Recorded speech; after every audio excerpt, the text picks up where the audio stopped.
할렐루야. 하나님의 은혜가 우리 가운데 함께하기를 예수의 이름으로 축원합니다. 우리 함께 인사하겠습니다. 반갑습니다. 환영합니다. 사랑합니다. 축복합니다. 한 7, 8년 전에 제가 지금 광주노회가 아닌 다른 노회에서 이렇게 목사님들과 있는데 한 목사님이 어느 목사님을 가리키면서 김 목사, 저 목사님은 참 복받았다라고 이야기를 했어요. 무슨 말씀이시죠? 했더니 그 목사님에게는 아들이 둘이 있는데 둘 다 서울대를 갔고 한 명은 의사고 한 명은 변호사래요. 그래서 복을 많이 받았대요. 그래서 그 두 아들은 어느 교회를 섬기나요? 근데 교회는 안 다닌대요. 그래서 목사님의 기도 제목이래요. 그게 무슨 복이라는 거예요? 나 진짜 이해가 안 되는 거예요. 물론 축하할 일이에요. 좋은 학교에 진학하고 많은 사람들이 부러워하는 그리고 영향력이 있는 위치에 있다는 건 축하할 일이지, 그게 하나님께서 우리에게 주시는 복의 전부가나 아니면 그것이 유일하다라고 말을 하면 큰일 나요. 한국교회가 폭발적인 부흥을 이루는 데 있어서 예수 믿고 복 받자, 그래서 예수 믿으면 복 받는다라는 그런 전도로 인하여 실제로 많은 사람들이 그래 나도 예수 믿고 한번 복 받아보자 해서 교회에 나왔어요. 근데 이것이 맞는 말이기도 하지만 많은 오해를 불러일으키기도 했습니다. 예수 믿고 받는 복이 뭐예요? 물질의 풍요로움, 사회에서의 성공? 물론 하나님께서 그를 통하여 각자의 역할이 있거든요. 그 역할에 맞게 우리를 세울 때가 있어요. 그런데 지금 7년 만에 기아 타이거즈가 정규리그 우승을 했습니다. 참 기뻐할 일이죠. 그러나 모든 사람들이 다 감독 입어보면 누가 치고 누가 달리고 누가 던집니까? 다 입어보면 안 돼요. 나성범도 있어야 되고 김도영도 있어야 되고 양현종도 있어야 돼요. 그래야지만 경기가 진행되는 거고 이루어지는 거예요. 하나님께서 우리에게 세우시는 어떤 위치가 있어요. 그 위치에서 우리는 믿음으로써 신앙을 감당해야지만 경기가 이루어지고 하나님의 나라가 세워지는 거예요. 물론 하나님께서 주시는 복은 다양하지만 진짜 우리에게 주시고자 하시는 그 복은요, 오늘 성경 본문에 기록되어 있어요. 사회적 성공이 예수 믿는 사람들이 받을 수 있는 복의 전부가 절대 아닙니다. 오히려 사회적으로 어려움을 당해도 그로 인하여 주님을 만나고 주님을 내 삶의 주인으로 모신다고 하면 그게 복이에요. 세상 사람들은 야, 예수 믿는데 왜 이렇게 어렵냐? 그래, 내가 지금 뭔가 잘못하고 있는 거냐? 생각하면 안 돼요. 그건 속이는 거예요. 예수 믿고 망해도 복된 거예요. 적어도 주님으로 인하여 영원한 생명을 얻기 때문에 그렇습니다. 예수 믿고 받는 복은 크게 세 가지예요. 첫 번째, 죄 사함을 받은 거예요. 대속주로 예수님이 우리의 죄값을 치러주신 것입니다. 또 하나, 예수 믿고 복 받는 거, 이제 하나님의 자녀가 된 거예요. 그분의 영광에 우리가 참여할 수 있다는 것이죠. 세 번째, 예수 믿고 복 받은 거, 이제 모든 일을 하나님으로 인하여 일이 진행된다라는 거예요. 이것을 성경에서는 형통하다라는 것인데, 이제는 하나님으로 인하여 우리가 복을 받게 되고 하나님으로 인하여 일이 이루어지게 되는 것입니다. 그게 예수 믿고 받는 복인 거예요. 어느 위치에 있든지 누가 뭐라고 하든지 하나님의 믿는 자로서 살아간다고 하면 그거는요, 복된 삶이에요. 오늘 말씀에 예수님께서 이 말씀을 전하실 때 유대 사람들은 그런 생각들이 팽배했어요. 하나님을 믿으면 부자 돼야지. 만약에 가난한 건 그건 복받은 사람이 아니야. 그건 저주받은 사람이야. 이런 생각을 가지고 있었던 사회가 이때 당시의 사회예요. 오늘날도 좀 비슷하죠. 근데 예수님이 놀라운 말씀을 말을 합니다. 눈을 들어 제자들을 보니까 다 어렵고 힘들고 가난한 자들이에요. 예수님을 따랐던 사람들은 사실 예수님이 필요한 자들이에요. 예수님 없이는 못 사는 자들이에요. 그의 도움이 없으면 한순간도 감히 하나님을 입에 올리기도 힘겹고 어려운 삶을 살아가고 있는 사람들입니다. 그래서 주가 필요한 사람들이에요. 그러다 보니까 어렵고 사회적으로 외면받는 사람들이 예수님을 많이 따랐어요. 예수님이 그들을 보시고 하셨던 말씀이 가난한 자여 복이 있다. 천국이 너희 것이다. 줄인 자여 배부를 것이다. 비록 줄인다 할지라도 이제 말씀으로 너희 삶이 채워질 것이다. 그리고 핍박을 받는 자 기뻐해라. 나로 인하여 받는 핍박, 하나님께서 하나님의 나라를 세우기 위하여 그에게 감당할 수 있도록 믿음을 주실 것이고, 이로 인하여 승리함으로 인하여 하나님의 영광이 드러날 것이니까 그래서 복되다. 우리가 알고 있는 복의 개념과 전혀 달라요. 나를 따르는 자, 나를 믿는 자 사회적으로 성공할 것이요, 높은 자리에 앉을 것이요, 재물을 많이 얻을 것이요, 이 말씀하시지 않았어요.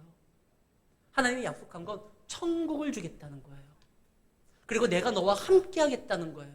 그리고 그 역할을 감당할 수 있도록 내가 예비해주고 인도해주겠다는 거예요. 이게 복 아닙니까? 정말 우리가 하나님 안에서 복을 받는 건 이런 복이에요. 어려워도요, 부를 수 있는 찬송이 있어요. 힘들어도요, 하나님 앞에 내어놓을 수 있는 기도가 있어요. 눈물을 흘린다 할지라도 하나님이 우리에게 주시는 평안이 있어요. 제가 이번 주에 나름대로 굉장히 치열한 영적 싸움을 이렇게 싸우는 한 주간이 되었어요. 심지어 잠을 자다 꿈에서도 막 그런 일들이 벌어지는 거예요. 그러다가 오늘 말씀을 준비하다가 처음 듣는 찬양을 통해서 어제 제가 굉장히 큰 위로를 얻고 너무나 하나님 앞에 감사하고 복받은 사람이라는 것을 다시 한번 확신하게 되었어요. 처음 경험했어요. 찬양을 들으면서 울었던 거는 제가 말씀을 듣고 하나님이 나를 사랑하는구나 절실히 느끼며 운 적도 있고 기도하다가 운 적도 있는데 찬양 드리다가 운 적은 정말 처음이에요. 찬양은 기쁨이고 나의 고백이고 하나님 안에서 뭔가 감동이 와서 뭉클함은 있어도 눈물을 흘린 적이 없는데 어제는 제가 막 울었어요. 이거 신기하다. 그래서 잠깐 시간을 두고 다시 들었어요. 근데 또 눈물이 나요. 어떻게 할 줄을 모르겠어요.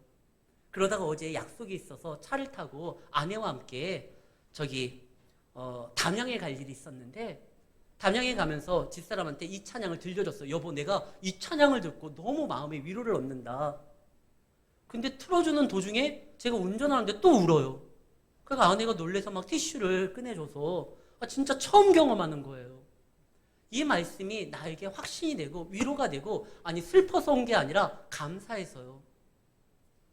그래서 이 찬양을 여러분들에게 알려주고 싶은데 내가 또 울까봐. 그래서 어떻게 했냐면 어제 울지 않을 때까지 이 곡을 계속 반복해서 들었어요. 유튜브 보니까 이 곡을 1시간 동안 틀어주더라고요. 그래서 이걸 몇 번을 들어서 어제 밤 9시가 돼서 이제 더 이상 제가 울지 않아요. 이 찬양을 들어도. 그래서 아내하고 아이들한테 이제 아빠가 안 운다 하면서 이제 여러분들에게 알려주고자 하는데, 오늘 예수님께서 복받은 자에게 주시는 그 약속이 이거예요. 하나님께서 지켜준다. 에베네셀 하나님. 하나님께서 나와 함께 하신다. 어려운 가운데서도 위로하시며, 임마누엘 하나님. 하나님이 나의 삶의 길을 예비하시고 내 삶에 나타나심으로 나를 준비하시고 이끌어 주신다. 에베네셀, 임마누엘, 그리고 여호와 일의 하나님. 이게 찬양 가사거든요. 곡이 이렇습니다. 지금까지 에베네셀, 여기 임마누엘, 앞으로 여호와 이레, 나의 가는 길 함께 하시네. 이게 노래가 끝이에요. 간단한 노래인데 이게 우리에게는 정말 은혜고 복인 거예요. 하나님이 우리가 가난하던, 우리가 힘들던, 우리가 울고 있던, 우리가 줄이고 있던, 우리가 핍박당하고 있던, 하나님은요 우리를 도와주실 것이고 우리와 함께 하실 것이고 우리가 걸어갈 길을 하나님께서 예비하시고 인도해 주시겠다는 거예요. 그렇기 때문에 우리가 복받은 자로서 행동하고 살아갈 수 있는 거예요. 그러니까 우리가 지금 어떤 상태인지를 알아야지. 정말 우리는 주님이 필요한 자들이거든요. 여기 말씀해 보면 가난하고 줄이고 헐벗고 이러니까 듣기에 어감이 안 좋지만 이 말은 하나님의 도움에 대해서 갈급하고 간절하고 하나님의 도움을 더욱더 바라보는 자들이라는 것이에요. 그런 자들에게 하나님이 은혜를 줍니다. 근데 부자들은요, 하나님이 없이도 모든 일을 자신이 해결할 수 있는 능력이 있다 하니까 하나님께 나오질 않아요. 이게 문제예요. 이 땅의 곳곳에 교회가 세워져 있습니다. 그러면은요, 그 교회를 통해서 하나님께 나아와 자신의 인생을 돌아보며 하나님의 은혜를 구해야 되는데 그들이 못 구해요. 왜요? 하나님이 주시는 은혜가 뭔지, 축복이 뭔지, 그리고 자신의 상태가 지금 어떠한지 제대로 진단하지 못하기 때문에 그렇습니다. 요한복음 4장에 보면 우물가에 여인이 나오잖아요. 그 여인이 자신 앞에 있는 분이 하나님인 줄을 모르는 거예요. 예수님을 보고도 그가 메시아인 줄을 모르는 거예요. 그리고 자신의 인생에 대해서 정확한 진단이 안 나와요. 내 인생이 왜 이렇게 힘들고 어려운가? 주님이 필요한 건데, 하나님의 은혜가 필요한 건데 그것을 모르니까 남자만 새로 바꾸면 된다 생각해서 그 여인은 5번의 결혼을 합니다. 내 인생이 뭐가 문제일까? 몰라요. 그래, 남자만 바꾸면 되겠지. 그런데도 안 돼요. 그런데 눈앞에 주님이 나타납니다. 그래서 주님 앞에 나타나가지고 이분이 하나님의 아들인지를 모르니까 엉뚱한 얘기를 해요. 그때 예수님이 안타까워서 이 여인에게 말을 하죠. 요한복음 4장 10절입니다. 만일 네가 하나님의 선물과 내게 물을 달라고 하는 이가 누구인 줄 알았더라면 네가 그에게 구했을 것이다. 그러면 그가 생수를 내게 주었으리라. 이 여인이 예수님을 몰라보니까, 그리고 자기 인생의 문제가 뭔지를 정확하게 진단을 못하니까 남자만 바꾸고 지금 대화하는 그분 앞에 무엇인가 구하지를 못하는 거예요. 그래서 예수님이 안타까워서 말을 하죠. 지금 말하는 이가 누구인지를 알면 네가 생수를 구하려고 할 것이다. 다행히 이 여인은 이제 그 예수님과의 만남을 통하여 자신의 인생을 돌아보게 됩니다. 그리고 자신에게 정말 필요한 게 무엇인지를 깨닫게 됩니다. 도대체 어디에서 예배를 드려야 됩니까? 어떻게 예배를 드려야 됩니까? 그때 예수님이 가르쳐 주시죠. 이 여인이 순간 자신이 그토록 갈망했었던 해답을 얻게 됩니다.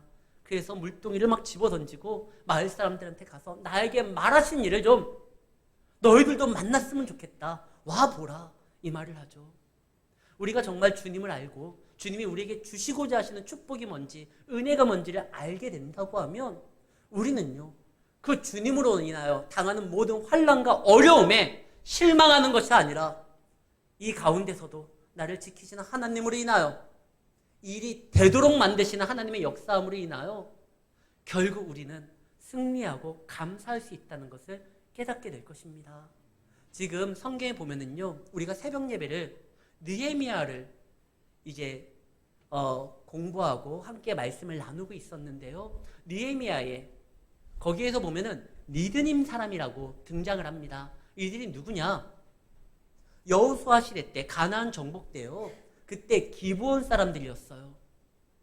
가나안 정복은 심판을 이게 보여주는 그러한 역사적 사건입니다. 원래 아브라함에게 그 땅을 주겠다고 약속했지만 하나님께서 지금 당장 주지는 않아요. 이유는 뭐냐? 아직 가나안의 죄악이 관영치 못했다. 충분히 차지 못했다. 그래서 400년 후에요. 400년 후에 가나안의 죄악이 엄청나기 때문에 이스라엘 백성들이 하나님의 나라를 건설하기 앞서서 먼저 심판적 개념으로 그 전쟁이 일어나는 것입니다. 그래서 진멸해야 되는 거예요. 그런데 그런 가운데 가나안 족속들이 하나님의 진군에 대한 소식을 듣게 됩니다. 라합 같은 사람은 정신을 잃어버렸다라고 표현을 했죠. 너희들이 광야에서 했던 일들 우리가 듣고 마음이 높고 정신을 잃어버렸다. 사실 가나안 사람들이 그랬어요. 그때 가나안 사람들은 두 가지를 선택해야 돼요. 하나님과 함께하는 이스라엘 백성들과 싸움으로 인하여 자신의 것을 지키든지, 아니면 도망감으로 인하여 자신의 생명을 보존하든지. 싸우면서 지키려고 하면 상대가 근데 너무 강한 게 문제예요. 하나님과 싸워야 되니까. 그러면 자신의 생명을 구하기 위해서 떠나자니 그동안 이루었던 삶의 터전이 너무나 아까운 거예요.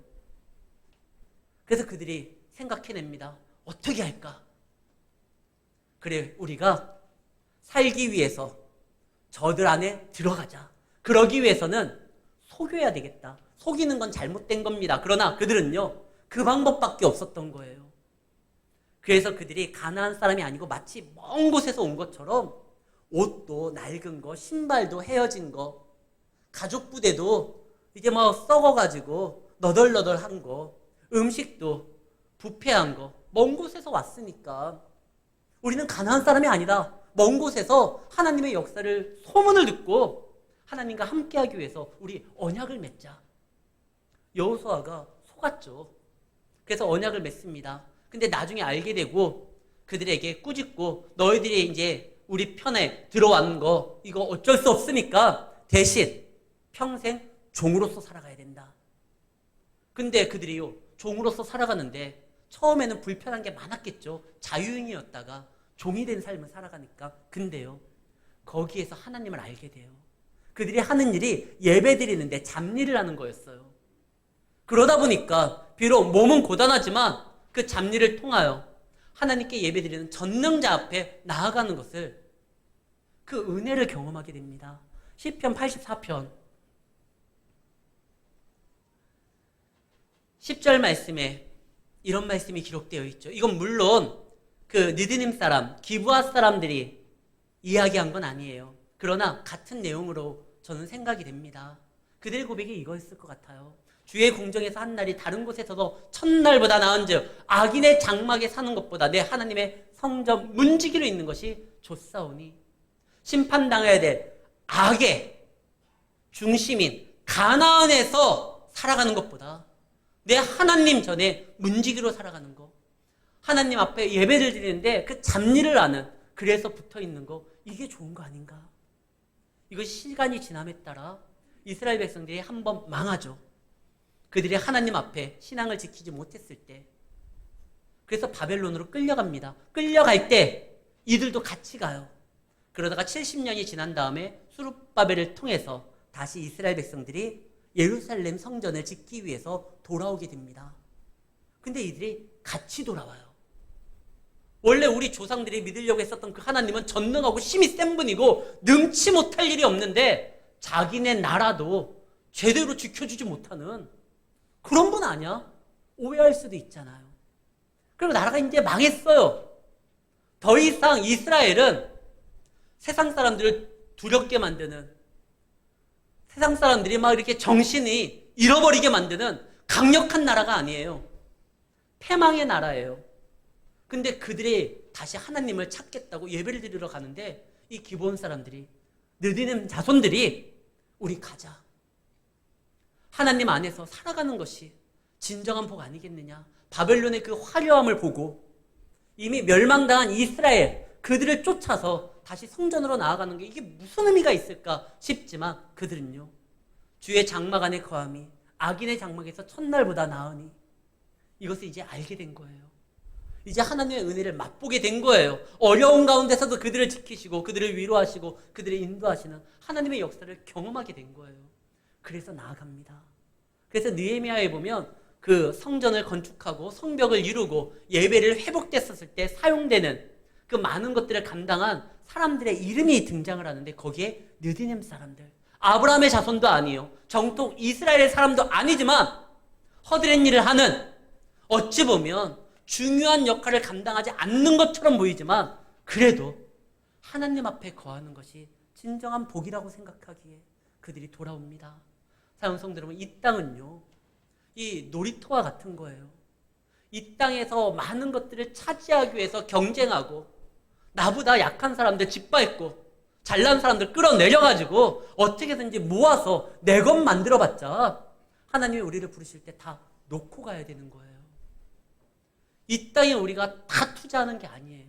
세상 사람들은 그런 우리의 모습을 보고 기분이 나빠요. 자신들은 이 땅에서 나름 살아가려고, 성공하려고 모든 것을 투자하고 아둥바둥하는데 저 예수 믿는 사람들은 그러지를 않아요.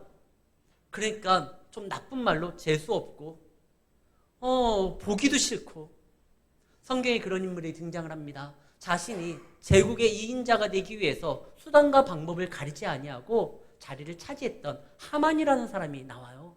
페르시아 왕국 아하수에로가 다스리는 그 넓은 제국의 2인자로서 왕의 가장 큰 그 친한 측근으로서 역할을 감당하고 있는 하만이 나와요. 그 자리에 오르기까지 그는 수단과 방법을 가리지 않았을 거예요.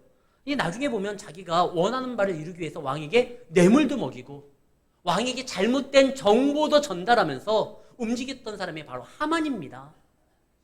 그 하만은 완전히 신과 같은 존재로서 모든 것을 다 다스릴 수 있다 생각해요. 심지어 다른 사람들의 생사 여탈권도 자기가 맘만 먹으면 얼마든지 죽일 수도 있고 살릴 수도 있다고 생각을 합니다.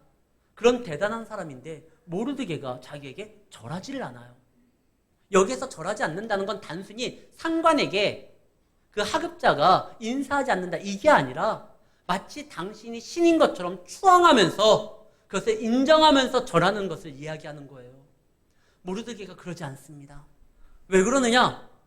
그는 하나님을 믿고 하나님만이 참 신이라고 인정하는 유대인이라는 거예요. 그래서 그 하만이 어떻게 하죠? 자, 모르드게 하나만 죽이면 내 직성, 성이 안 차. 그의 아들들뿐만 아니라 그의 민족도 그냥 한 번에 다 죽여야 되겠다. 하만이 그렇게 행동을 합니다. 이때 모르드게가 어떠한 생각이 들었을까요? 자기 때문에, 자기의 신앙, 자기의 믿음 때문에 자기의 가족뿐만 아니라 자기의 민족도 한날에 다 죽임을 당하는 그런 위기에 처합니다.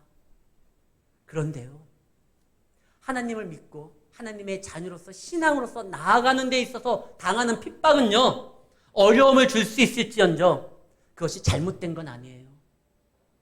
그것이 뭐 나쁜 게 아니에요. 절대 아니에요.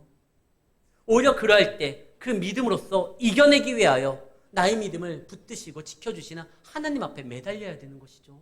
다니엘도 그랬습니다. 다니엘도 자신이 믿는 그 믿음과 신앙 때문에 어려움을 당하게 됩니다. 그의 정적들이 털어도 먼지가 안 나와요.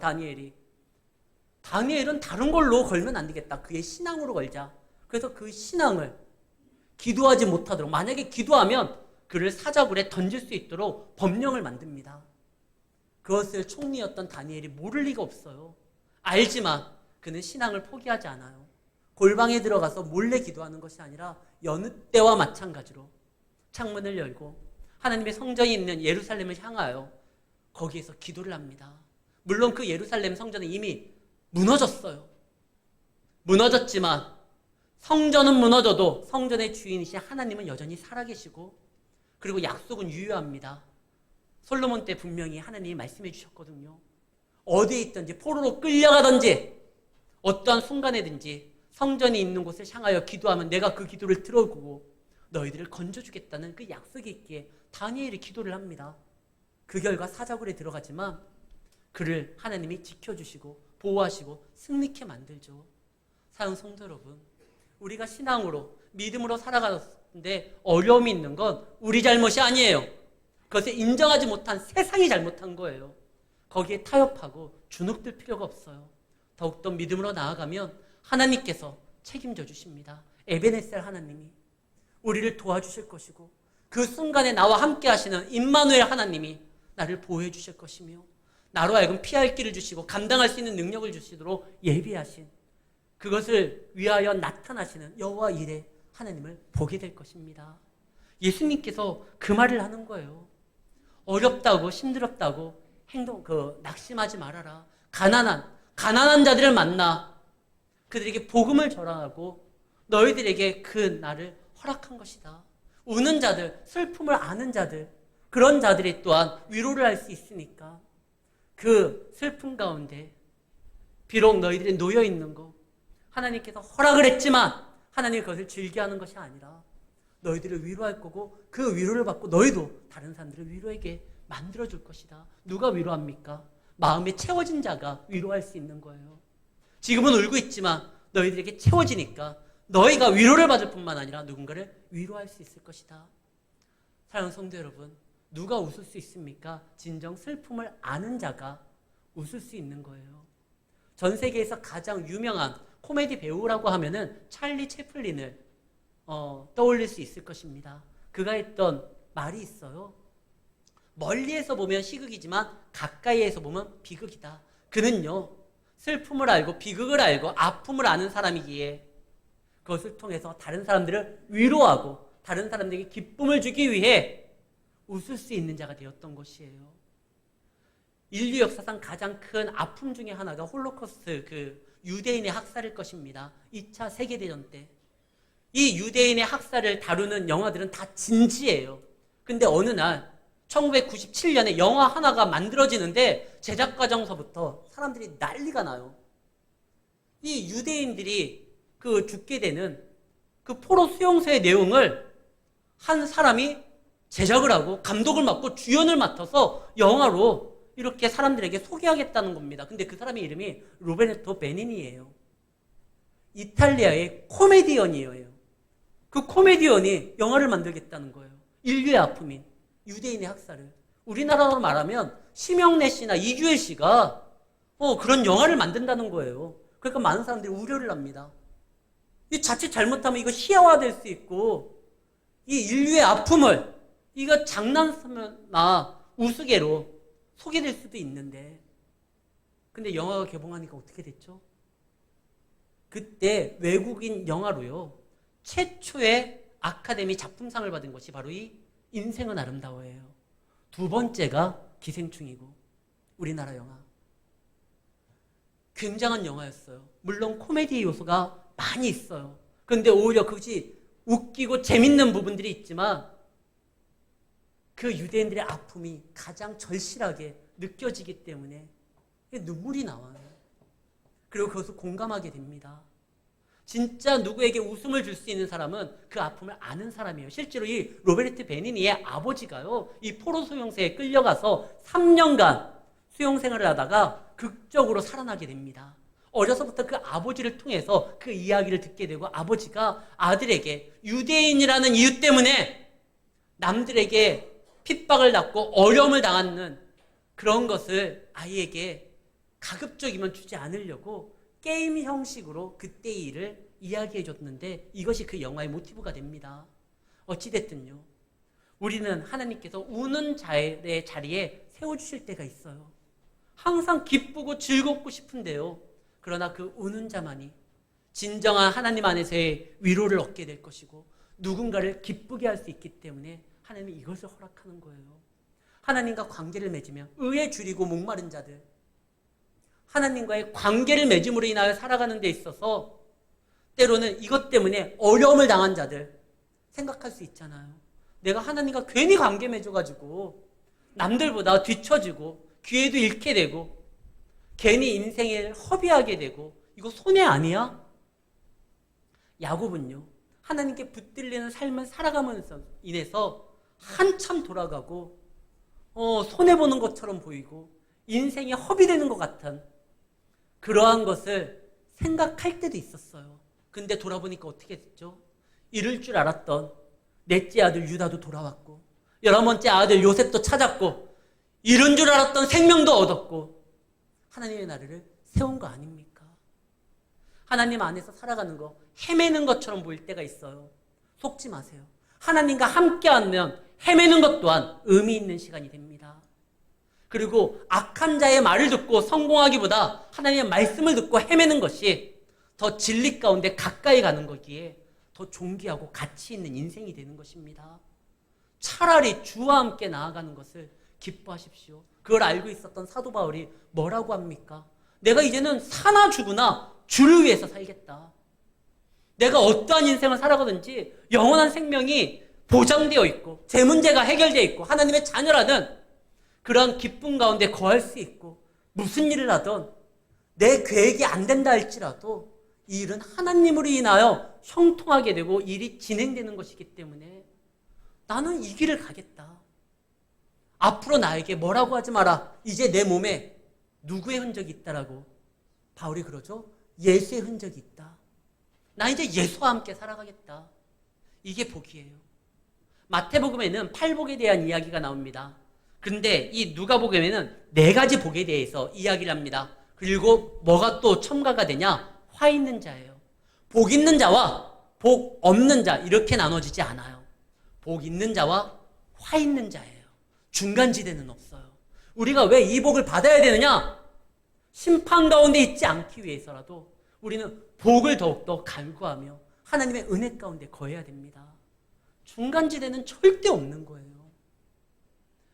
화 있는 자들, 다 주님이 필요 없이도 살아갈 수 있는 자들이에요. 화했을지언정 너희 부유한 자들이야.